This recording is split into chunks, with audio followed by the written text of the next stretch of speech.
Hello everyone, and welcome to another episode of Acupuncture is My Life. Now in this episode, I would like to discuss lack of sex as a cause of disease. Now I know that's going to sound surprising to many of you. And I know the Acupuncture is My Life app is about to blow up.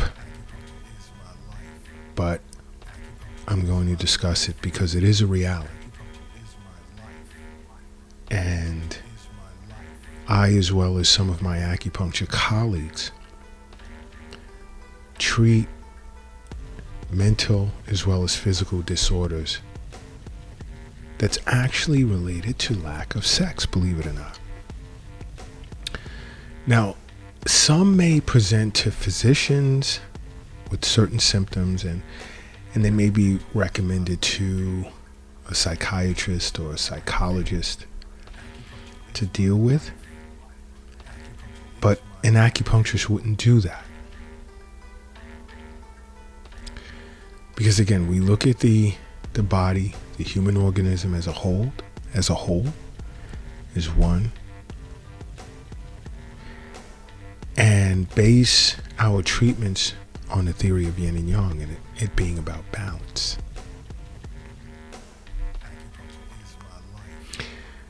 And we understand and explain to our patients how lack of sex can actually be a cause or serve as a cause of disease. And many individuals are unaware of that.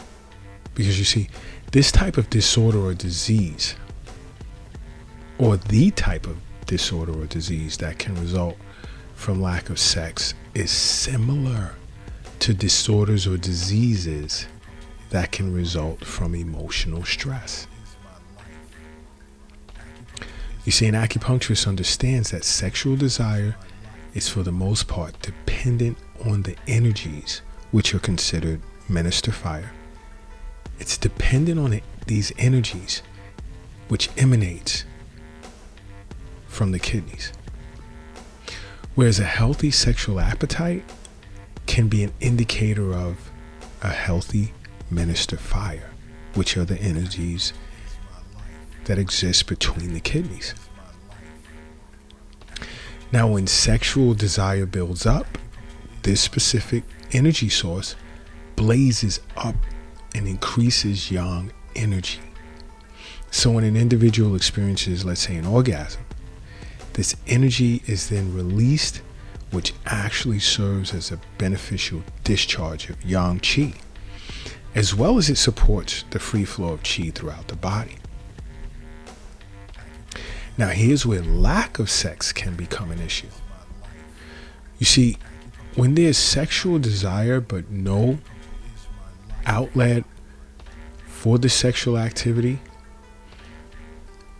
whereby a person can experience an orgasm, this energy which exists and builds up between the kidneys tends to accumulate and cause excess heat in the blood and stagnate qi and blood in the lower portion of the body, potentially causing dysmenorrhea in women. So, young ladies, if you're experiencing dysmenorrhea, take a moment and tie this into what I'm saying. Whereas, are you sexually active? Or do you desire sex, but there's no outlet or a sexual partner to be active with?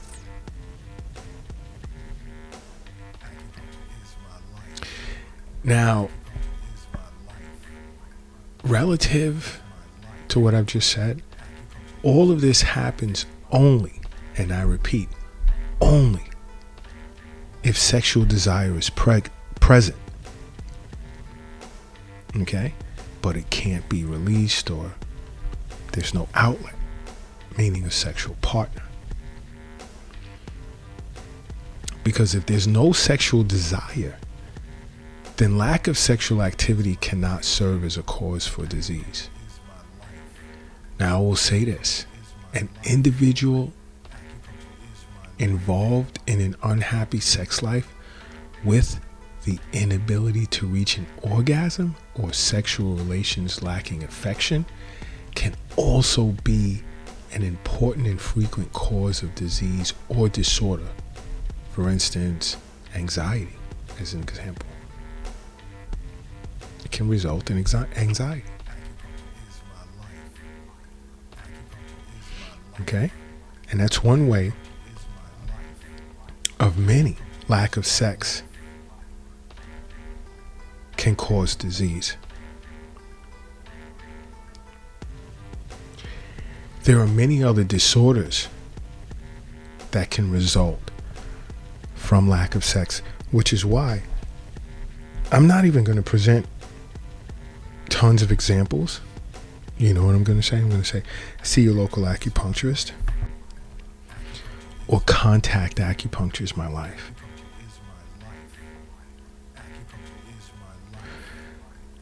And the best way to contact Acupuncture is My Life is by downloading the Acupuncture is My Life app, either at the Apple Store or the Google Play Store, if you have an Android.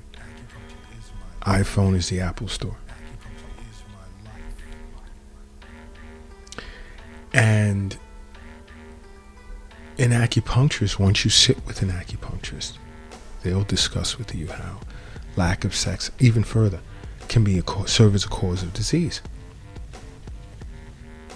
Think about it from a mental/emotional standpoint, since I'm on anxiety, and how anxiety can result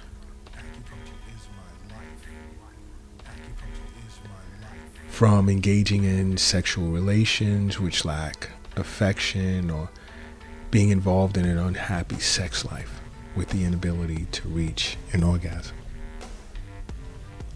Think about that. Can it also be stressful? Can it lead to anger? Anger, an acupuncturist understands, can be as a result of liver qi stagnation, and when liver qi stagnates, there are problems. Many disorders can develop as a result of stagnant liver qi.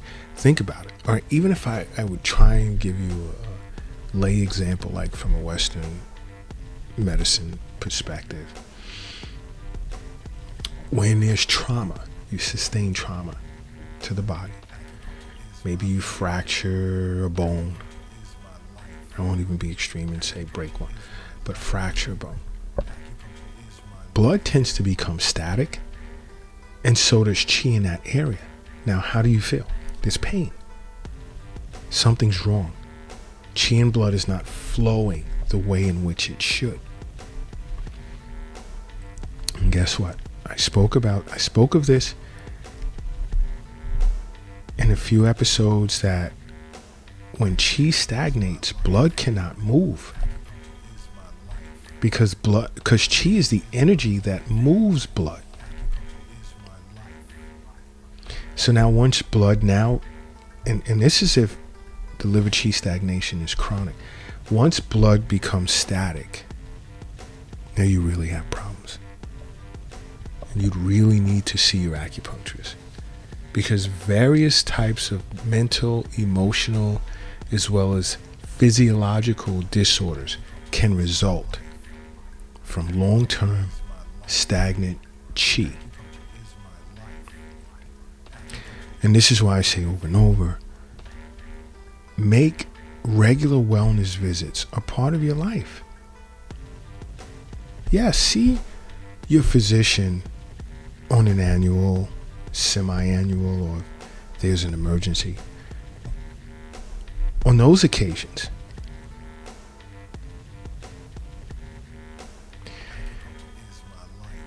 but see an acupuncturist on a regular basis.